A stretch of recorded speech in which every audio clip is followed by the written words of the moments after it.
Ah bah bien sûr, alors ça j'ai pas encore eu la chance d'encadrer avec Nuit en bivouac. On en avait parlé pour l'été dernier et puis la météo, bon on a fait autrement. Mais c'est vrai que là je pense que très prochainement, voilà, on va pouvoir mettre ça en place et ça va être génial. Alors ça fait 2 ans, c'est ça hein? Ouais, c'est la troisième année. Ouais, ça va être la 3e année. Moi, j'avais jamais vu ça et encadré ça avant. Et que ce soit moi ou les clients qu'on emmène, voilà, on est, mais vraiment, enfin, on le dit, mais on est chouchoutés. Enfin, c'est génial. Hein. C'est-à-dire qu'il y a la partie sportive, donc qui permet de se faire plaisir en montagne, et puis la partie après avec toute l'équipe de soigneurs, kinés, ostéos, et c'est un vrai plus et c'est vraiment très complémentaire avec l'activité trail. Et vraiment, c'est extraordinaire. Hein. Cette semaine, elle fait rêver. Et les clients qui ont vécu ça, soit il y a 2 ans, soit l'année dernière, et maintenant, ils réservent leur semaine pour revenir à l'occasion. Parce que c'est vraiment une semaine voilà, extra.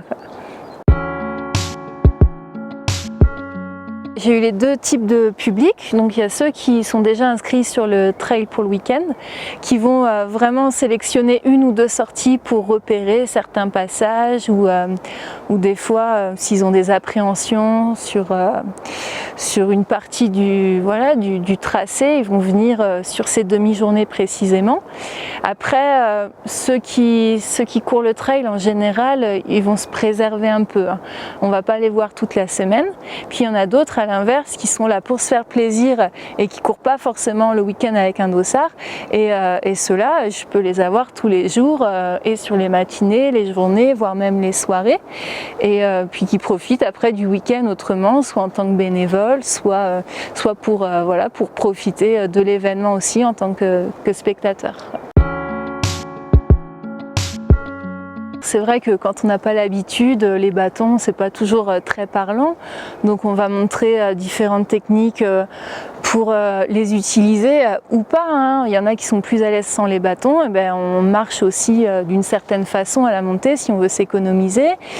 Pareil pour être un peu plus à l'aise à la descente.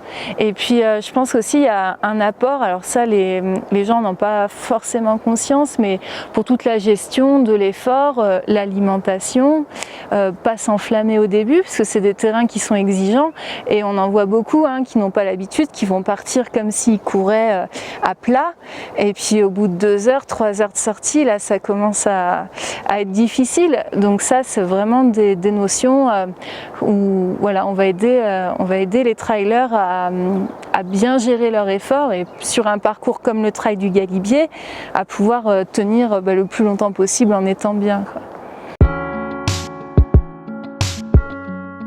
Alors moi je dis à tous mes trailers que c'est le plus beau trail du coin. Hein.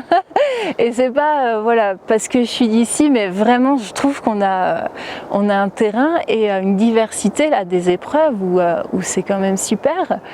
Après, j'ai pas encore testé toutes les formules, surtout. 67 là. Ouais, déjà le 30 du côté de Valménier là, qui est quand même super technique et très sauvage, et le 67, on verra, pourquoi pas. Tu disais par équipe, t'aimais bien. Ouais, mais j'y pense. Faut que j'ai le temps, mais pourquoi pas. Mais non, c'est des terrains super variés. On a aussi une bonne portion, que ce soit sur Valménier ou Valloire, avec des tracés hors sentier. Et ça, c'est pas dans tous les trails où on va avoir ce côté vraiment sauvage qui est marqué. Ces passages en altitude aussi. On parlait des lacs tout à l'heure, les points d'eau. Et sur un parcours comme celui du trail du Galibier, on retrouve tout en fait sur un seul parcours. Et voilà, c'est un côté qui est quand même, on s'ennuie pas, du début à la fin, il n'y a jamais de portion où on se dit voilà, où on a envie que ça passe vite parce que c'est beau du début à la fin.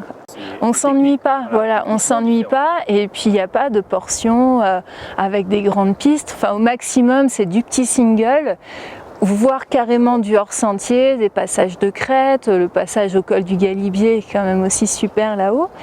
Et je trouve aussi c'est un parcours où quand on a la famille qui nous suit ou les amis, il y a quand même pas mal de points où on peut rejoindre le parcours facilement en voiture.